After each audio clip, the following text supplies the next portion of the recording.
The title is how do you ensure that it's green? What I want to do is a couple of things. I want to start off by just doing a really quick tour of the horizon of two industries that I know well, which is energy and transportation, and try and convince you that the world is going to a cleaner, so I don't want to say clean or green, these are sort of pejorative terms or whatever, but that it is going to cleaner solutions, much, much cleaner. And with that backdrop of the sort of inevitability of the place the world is going to, that then, I will argue, should inform our industrial strategy in a way that, quite frankly, I don't think it does. And I think that there are some real weaknesses with the strategy, or at least the green paper, as it stands. So in the spirit of constructiveness, I've sort of rewritten it, and I'll give you 5 minutes on energy and transportation, 5 minutes on what we ought to do, and that will probably take about 20 minutes. So, first of all, investment. This is now the electricity generating system. It is already going green. Right? This is investment. You see there, if you add together renewables excluding large hydro and large hydro, you'll see that already around the world, investment in the generating capacity connected to our grid or even disconnected on roofs is going to renewables. Right? And that's a statement of fact, and it has been for some time. If you look at it slightly untraditionally, we'll look at it in terms of, instead of doing all this kind of complicated stuff with gigawatts, just look at doublings. This is cumulative doublings. They're solar, 7 doublings in 15 years.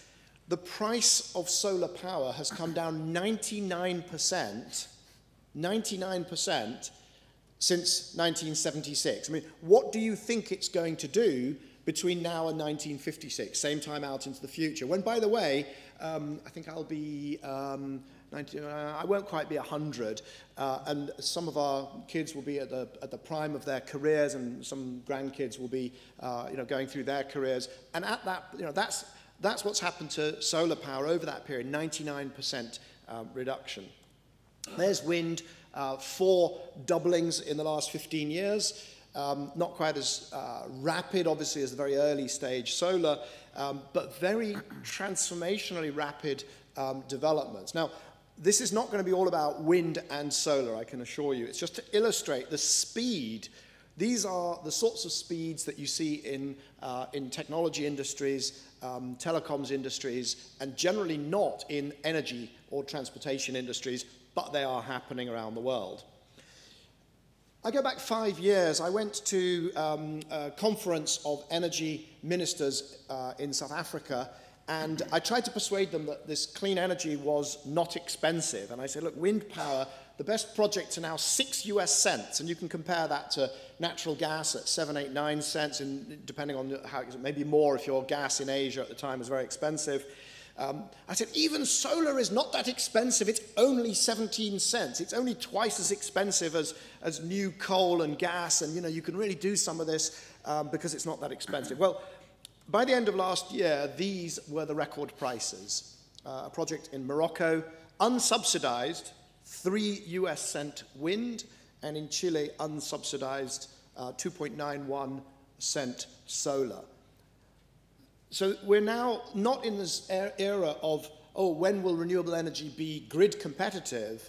Around the world, in around 30 countries now, it is beating any alternative. That Chilean project, that is the cheapest electricity ever generated, or it will be the cheapest electricity ever generated from any technology anywhere in the world.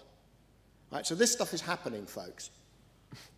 Now, the UK, we're not quite Chile in terms of sun, sadly, nor are we Morocco in terms of wind, nor are we, frankly, like anywhere else in the world in terms of policy.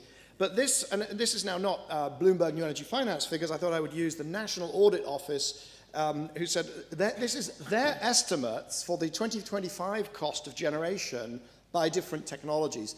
It's to illustrate a few things. First of all, by 2025, onshore wind, that hated bogeyman that we're all supposed to slam the brakes on and not have it. It's actually the cheapest form of power. Large solar is going to be cheaper than CCGT, and certainly cheaper than nuclear.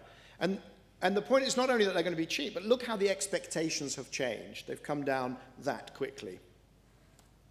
And obviously at the heart, there's the experience curve. I never make a presentation without showing it. This is because these technologies go down learning curves.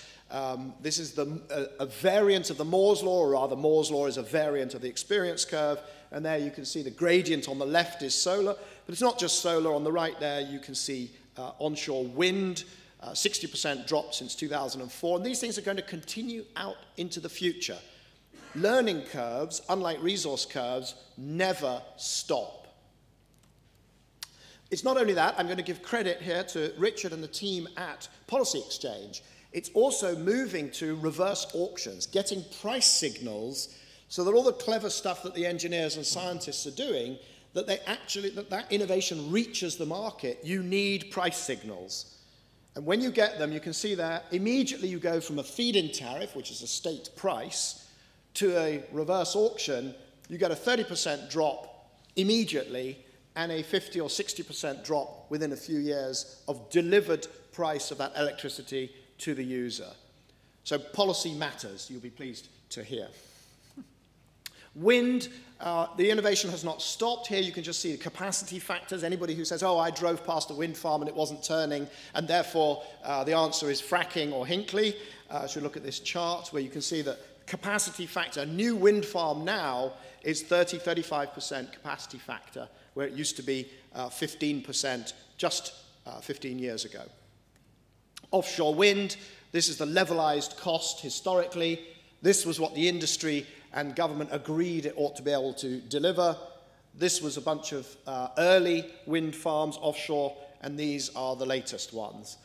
The speed with which prices are coming down is quite extraordinary, transformatory, and has not been acknowledged or realized by most mainstream business, mainstream policymakers, and most certainly not by the media in this country.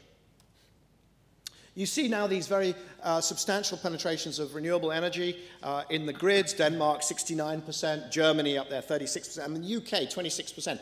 Nobody foresaw that we could go from sort of 4, 5, 6% 12 years ago, something like that, and now we're up at 26%, for the price per household of about a cup of cappuccino every 2 weeks. Now, it's intermittent, this stuff, and you've got to keep a grid going. So you don't need to read all of this, but you need to keep the grid stable, short-term voltage fluctuations, long-term seasonality, blah, blah, blah.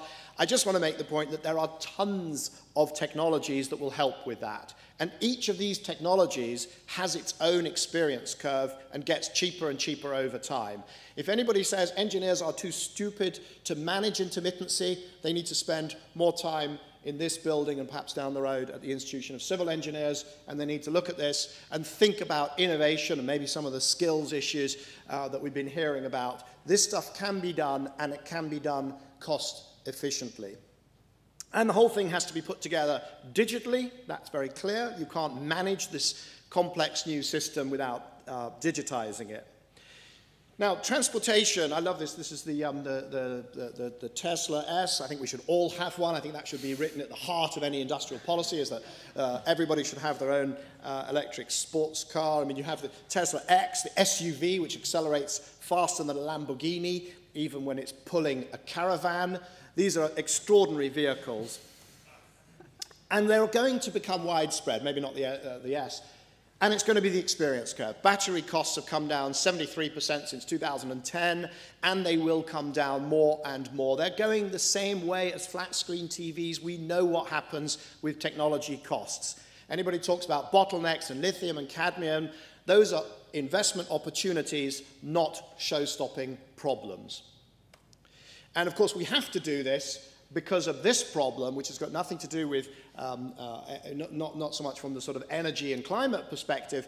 Air quality is a scandal. The position we've got ourselves into and the speed with which we have to act and the scale to get out of this, it's something that really keeps me up at night. And as a board member of Transport for London, I am beyond concerned about this issue. And I'm also beyond, frankly, financed to do enough about it. And so if we talk about the industrial policy being central government's issue, then we're going to need help with this. And people are dying, and it's very, very urgent, and it's a large-scale problem. And it's a problem across certainly Europe and Asia.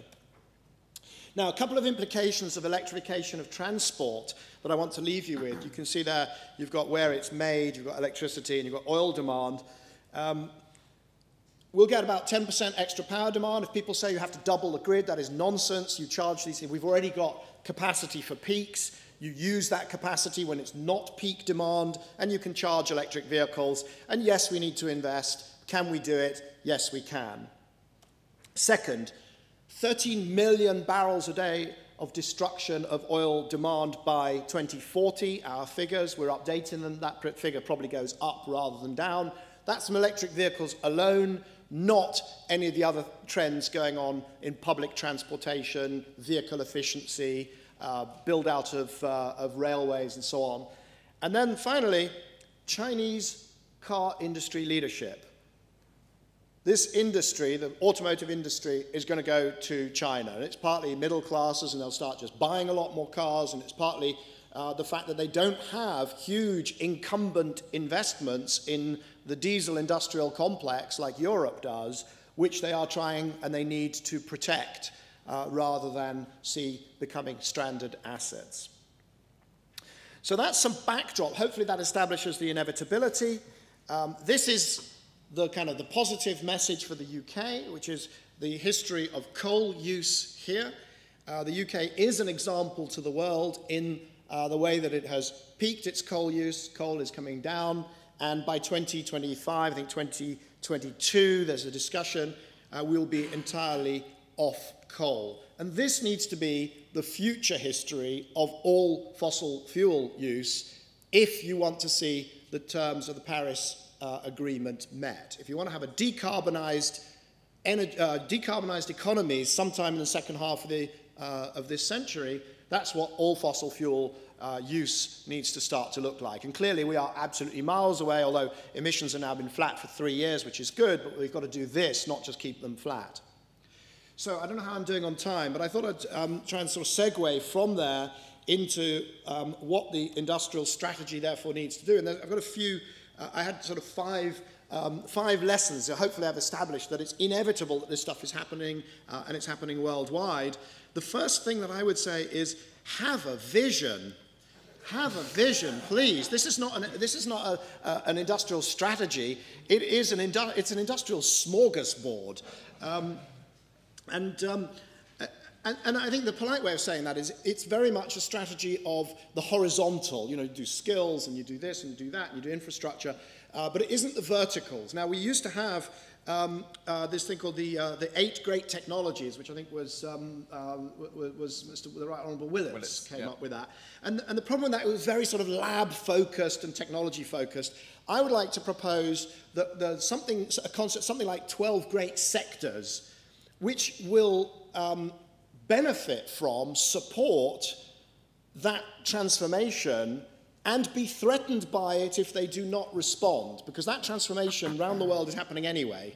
So if we don't do it, then it will get done to us. Now, the sort of sectors, luckily, we've got a fabulous economy and incredible strength in some of the sectors that we really need, these great 12 sectors. So I've come up with a list. I actually got to 11 and ran out, but I'm sure we can fill it in. Materials science, we're unbelievably good at. We invented graphene, electrochemistry, and so on. So materials science, IT and comms, all the stuff around big data, Internet of Things, machine learning, the digitization of infrastructure. And by the way, I know nothing about agriculture, but I did energy and transport. You can add agriculture. I'm sure you can add some other sectors as well. But that digitization of everything, we're good at it. Advanced transportation, everything from automotive, electric motors, transport for London. You know, yes, we are the world leader in any industry in contactless payments. The world leader, right? That is something you build on. Security and system resilience. You know, people tend to sort of say, oh, well, there's the defense industry. Actually, there's a resilience industry, and we're very, very good at it. And it's closely allied to my next great sector, which is NGOs. This is the world center of international NGOs, right? It's not something that, you know, it's not an industrial, it doesn't sound very industrial, but actually it's something we're really good at and we have global reach. And things like the commitment to 0.7% of aid spending, we've got to be much more strategic about how we use that to deliver resilience in the face of these trends. Energy itself, next generation nuclear, offshore services, plenty of things we're good at. Advanced manufacturing, 3D printing, I mean, it becomes a bit generic. Design, creative, architecture. I mean, we have Dyson, right? I mean, we design stuff. We're good at it. Synthetic biology, agricultural, life science, so on. Education, we have an education system that we've heard is not perfect, but we're actually very good at educating. We're known for that around the world. Professional services, and then above all, no, not above all, no, not above all, below all, finance. The City of London, we can finance anything, be it technology, be it infrastructure, green finance. Already, London is the world leading financial centre, and we need to keep it that way. So, and then I just had a couple of other things. Do the job of government is not about throwing money at things. It is emphatically not about throwing money at things. It's about aligning the horizontal areas that are actually in that document. So it's the R&D and the skills and the infrastructure and the tax and the trade and the procurement. All that. Get it aligned before you spend money. The job of government is not spending money. It's doing everything possible not to spend money and only then spending money. And so there's some stop doing stupid things like spending money. Like Hinckley, committing to a 90 billion pounds cumulatively over time, spending on an obsolete French technology. The third runway, when the Channel Tunnel is less than 50% capacity used, when Crossrail doesn't even go to Terminal 5, the terminal of our national airline, when we're building one of the world's biggest new container ports and it's barely connected to the roads. You know, we've got to stop doing this stuff before we start doing new. I've got to don't do big project mania and don't, you know, the big project mania, the problem with that is it pulls you away from things like energy efficiency and the sort of pervasive change that we need to get throughout the system.